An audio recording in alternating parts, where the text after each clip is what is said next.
नबी सल्लल्लाहु अलैहि वसल्लम के दौर में एक औरत दौड़ी जा रही है मैदान जंग की तरफ।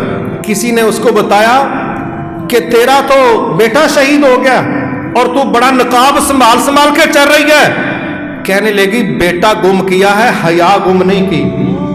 बेटा गुम किया है, हया गुम नहीं की। और वो हमारी बेटियां सारा कुछ फेस कर रही हैं कि जान जाती है तो चली जाए, पर्दा जाने नहीं देंगी।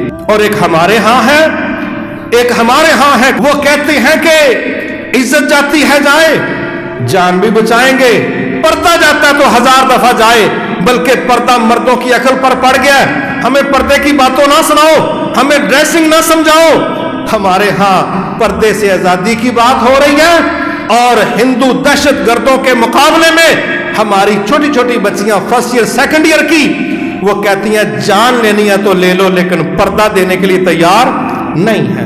जब ऐसी औरतों के साथ हादसात होते हैं, जब ना इज्जत बचती है, ना जिस्म बचता है, ना कैरियर बचता है, ना स्टडी बचती है, ना मुस्तकबिल बचता है, फिर कहती हैं काश हमने इस रास्ते का इंतखाब ना किया होता। लेकिन उसके बाद काश के अलावा ऐसी औरतों के पास कुछ नहीं बचता। अल्लाह सबकी इस्लाह फरमाए, सबको अपने हिफ्ज़ो मान में रखे। ये वो औरतें हैं जिनके मुतल्लिक़ अल्लाह ताला के नबी सल्लल्लाहु अलैहि वसल्लम फरमा रहे हैं कि ज़ाहरन पर्दा किया हुआ है लेकिन पर्दा है नहीं, जिस्म को लिबास छुपा नहीं रहा। कहा ऐसी औरतें ये जन्नत की खुशबू भी नहीं सूंघ सकेंगी। हमारी औरतों को चाहिए कि वो अल्लाह से डर के बैगी किस्म का ढीला डाला ऐसा लिबास इस्तेमाल करें जिसमें वाकई उनका जिस्म छुप सके।